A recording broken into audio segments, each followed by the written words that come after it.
Tina Brown has a thing for new ventures and for news. Editor of Tatler magazine at the age of 25. Editor of Vanity Fair at 30. No one's going to argue me out of a sentence I think is a good one. Then editor of The New Yorker, then founder of The Daily Beast. Presidents, royalty, celebrities, and scoundrels, she got to know them all. She is responsible for some of the most daring magazine covers of the era, for taking failing magazines and making them soar. The woman to the rescue in the man's world of the 80s. Chronicled with a lot of swearing, plenty of secrets, and a few regrets in her latest book, The Vanity Fair Diaries. Tina Brown's magic was what she calls her observational greed and that capacity to take the pulse of the moment. Please have a seat. Thank you. Which is what we sat down to talk about a few days ago, right here in the National Studio. So if measuring a moment was one of your great skills, how do you measure this moment? Well, I'm very much aware of this moment as being a time in the United States of a great deal of unease. Some of it reminds me of that period in the 80s because I constantly write in the diaries about how precarious it all seems. It seems like we're on the lip of a volcano.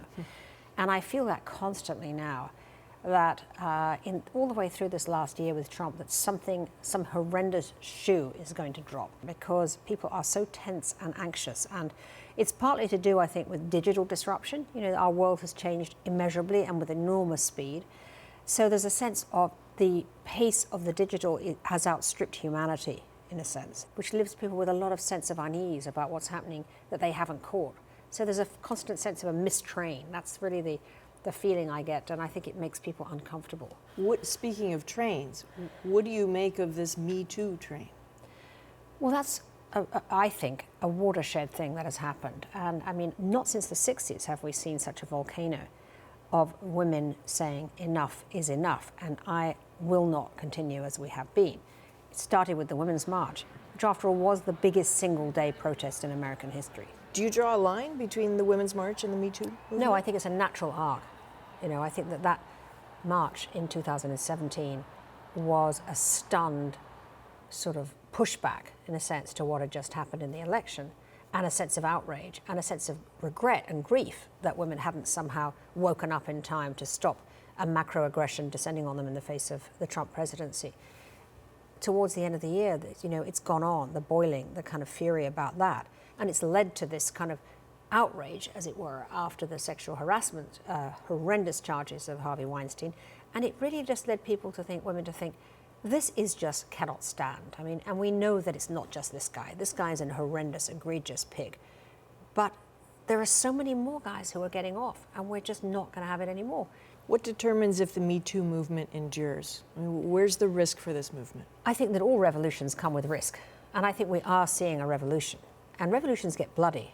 And revolutions often get off the rails. So you're going to see corollary damage.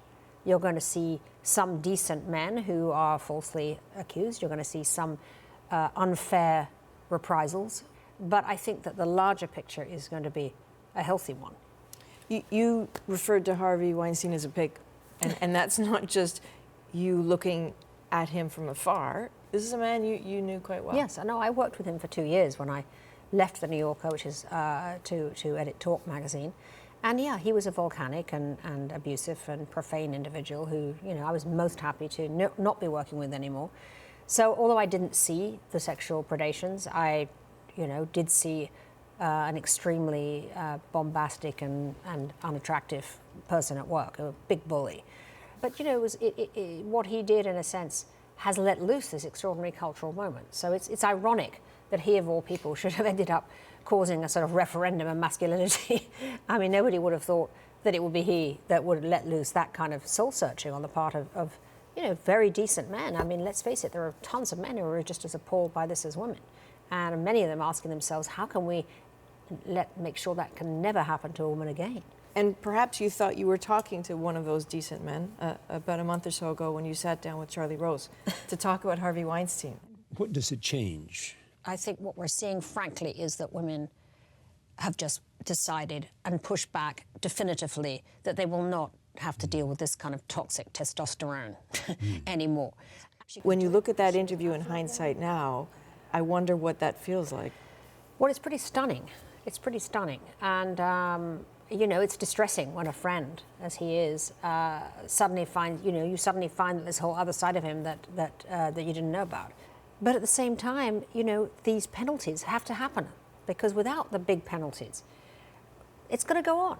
So unless people look at themselves and think, my God, you know, if I don't stop doing this, this could be me. My whole career, my whole legacy wiped out, which is the most extraordinary thing we're seeing. I mean, the Charlie Rose legacy appears to be in complete jeopardy now, as does Louis C.K. or Kevin Spacey. But at the same time, though the death of talent might be, the fact is that this revolution had to happen. Fair price to pay? Probably, yeah. You talked about soul searching, and it's interesting going through your book again. I only took a few notes of times where people spoke to you in a sexist way, or there were reviews that would never have been written about a man. But there's nothing in there about you being sexually harassed. And you don't have to tell anybody about that, but did this not ever happen to you? Well, don't forget, I was a boss from the age of 25.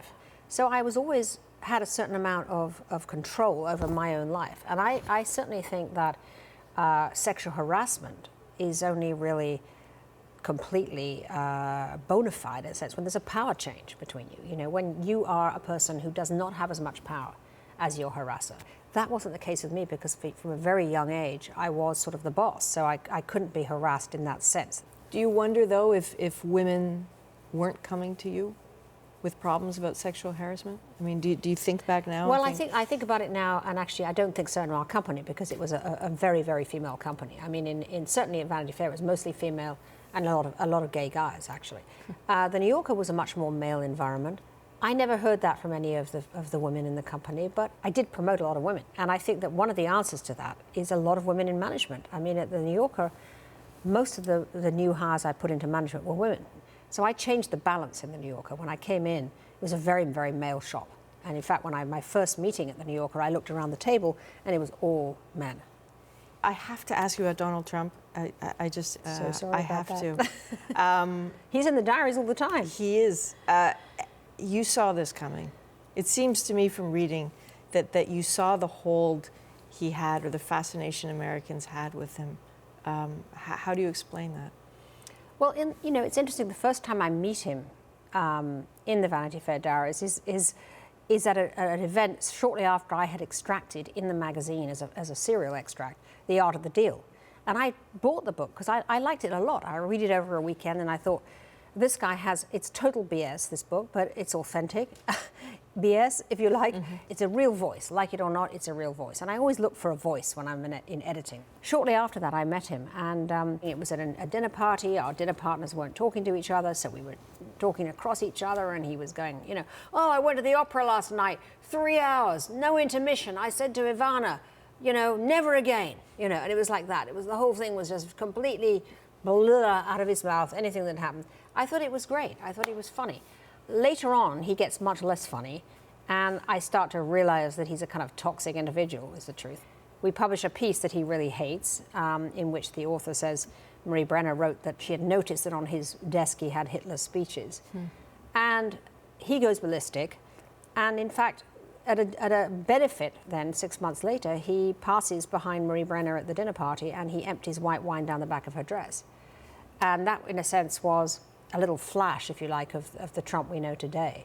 If you could, for one more month, get your hands on Vanity Fair, who would be on the cover right now? What would be that most important story? Well, I was going to say Meghan Markle, but actually they did Meghan Markle to their credit. I'd like to do the 3 generals at the White House. I'd like to do Mattis, I'd like to do McMaster, and Kelly. Why? Because it's a bit of a mystery. It's one of the few mysteries, in the sense of the Trump administration, which is like, who is in charge? Who is really in control here? And are we lurching along to Trump's impulses? Or is there anybody who can implement a kind of lasting idea and policy in that administration? Sounds to me like you think they are in charge. I think they could be. I hope they are. Or perhaps I don't.